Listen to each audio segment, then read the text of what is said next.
Your glucose meter says 112. Not perfect, but not terrible. You drink a cup of coffee. No donut, no toast, no cereal. Just coffee. 90 minutes later, your meter says 168. And now you're staring at the screen wondering, how is that even possible? If I didn't eat anything, why did my blood sugar go up? Here's the surprising part. For some adults over 60, the problem isn't coffee at all. But for others, the type of coffee matters more than they realize. And for millions of people, the real problem is hiding inside the cup, not in the coffee bean, not in the caffeine, but in something added afterward. Today, we're going to look at 5 coffees that may help avoid blood sugar spikes after 60. We'll also talk about the grocery store ingredient that fools many adults, the coffee shop drink that sent one man's glucose from 116 to 194, and the simple coffee change that some people wish they had made years earlier. Because if you drink coffee every morning, this may be one of the most useful videos you watch all week. One of the biggest myths about diabetes is that everyone responds to coffee the same way. They don't. You've probably seen it yourself. One friend drinks coffee all day and their glucose barely moves. Another person drinks 1 cup and their numbers seem harder to control. The difference isn't always the coffee. Sometimes it's the roast. Sometimes it's the sweetener. Sometimes it's the creamer. And sometimes it's a habit that's been repeated for years without anyone questioning it. The good news? Most coffee mistakes are surprisingly easy to fix once you know where to look. And that's why we're starting with a coffee that many people already have sitting in their kitchen right now. In fact, you may have had it this morning. Let's start with the simplest coffee on the list. Black coffee. No sugar, no creamer, no syrup, just coffee. Now, before you click away and think, well, that's boring, stay with me. Because what happened to one man's glucose meter surprised him. A 68-year-old man decided to test something, nothing complicated. Before coffee, 108. He drank a large black coffee, then waited. 90 minutes later, 111. Almost no change. The next morning, he repeated the test. Same coffee, same time. But this time he added his usual flavored creamer. His glucose rose to 149. That result completely changed how he looked at his morning routine. Because for years he blamed coffee, when the real problem had been riding along with it. Now, black coffee isn't perfect for everyone. Some people dislike the taste. Some people find it too bitter. And some adults notice something else entirely. Even with no sugar added, their glucose still rises more than expected, if that sounds familiar. The next coffee may be far more interesting, because it removes one ingredient that many people never think about: caffeine. Most people assume decaf exists for one reason: sleep. But for some adults over 60, there may be another reason to consider it. Imagine this. You wake up. You test your glucose, 115. You drink your usual coffee. No sugar, no creamer, nothing added. Later you check again. The number is higher than expected. You blame yourself. You blame breakfast. You blame last night's dinner. But what if the coffee deserves a closer look? For some adults, caffeine can temporarily increase stress hormones. And when that happens, the liver may release extra glucose into the bloodstream. Think of it like a false alarm. Your body behaves as if it needs extra energy, even though you're simply sitting at the kitchen table. Now, here's the important part. This doesn't happen to everyone. And that's why diabetes advice often feels confusing, because people are different. But if you've ever noticed jitters, nervousness, racing heart, higher than expected glucose readings after coffee, testing decaf for 1 week may be worth trying. Not forever, just as an experiment. Because your glucose meter can often answer questions that internet arguments never will. And before we move to coffee number 3, there's something most people never consider. It's sitting in a spice rack right now, and it may be one of the easiest coffee upgrades on this entire list. Let's move to coffee number 3. And this one surprises a lot of people, because it doesn't require a new coffee maker, a special subscription, or an expensive supplement. It starts with something many people already have sitting in their kitchen: cinnamon. Now let's be honest. Cinnamon isn't going to cure diabetes, and it's not going to transform your glucose numbers overnight. But that's not why it made today's list. Imagine 2 cups of coffee sitting side by side. The first contains 2 teaspoons of sugar. The second contains cinnamon. Which one do you think is more likely to fit into a blood sugar-friendly morning? The answer isn't complicated, and that's exactly why so many people overlook it. Many adults add sugar to coffee automatically, not because they love sugar, because they've done it for decades. 1 spoon becomes 2, 2 becomes 3, and eventually the habit becomes invisible. A woman in her early 70s told us something interesting. She didn't start using cinnamon because she was trying to lower blood sugar. She started because she wanted to use less sugar. Within a few weeks, she realized something. Her morning coffee still felt enjoyable, but she wasn't reaching for sweet snacks quite as often before lunch. Was cinnamon solely responsible? Probably not, but it helped create a better routine.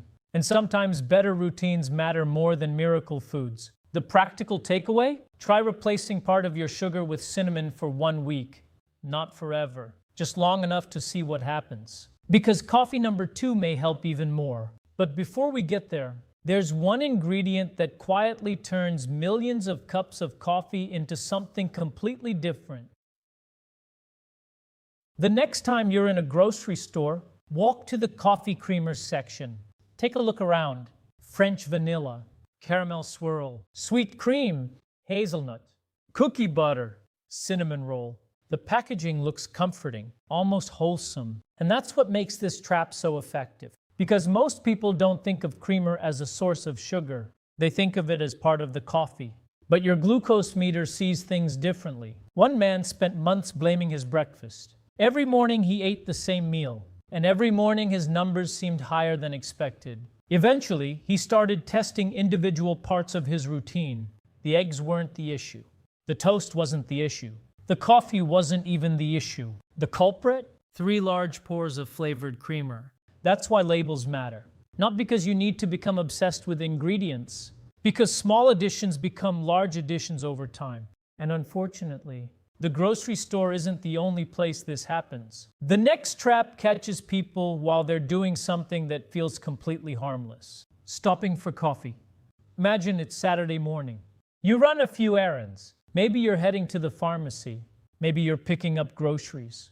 And on the way home, you stop for coffee. Completely normal. Millions of Americans do the same thing every week. You order what sounds like coffee, maybe a caramel latte, maybe a flavored mocha, maybe a seasonal favorite. Then you drive away feeling good about your choice.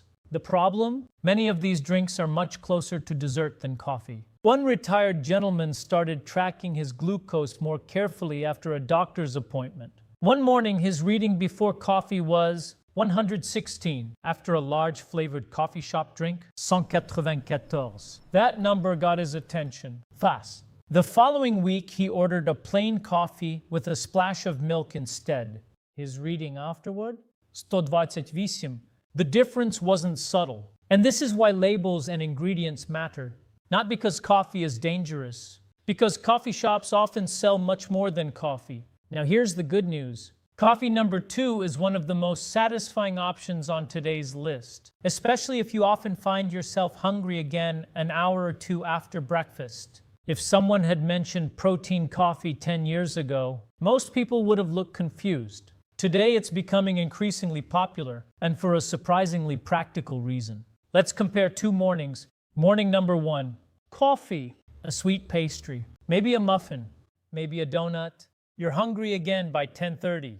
Morning number 2, coffee, protein, maybe eggs, maybe Greek yogurt, maybe a protein shake alongside your coffee. Which breakfast is more likely to keep you satisfied? Most people already know the answer. And that's why protein coffee deserves attention. Not because protein magically fixes blood sugar, because it changes the overall breakfast experience. Many adults notice less snacking, fewer cravings, steadier energy, less wandering into the kitchen looking for something sweet. One viewer described it perfectly. She said, "For the first time in years, I wasn't thinking about food all morning."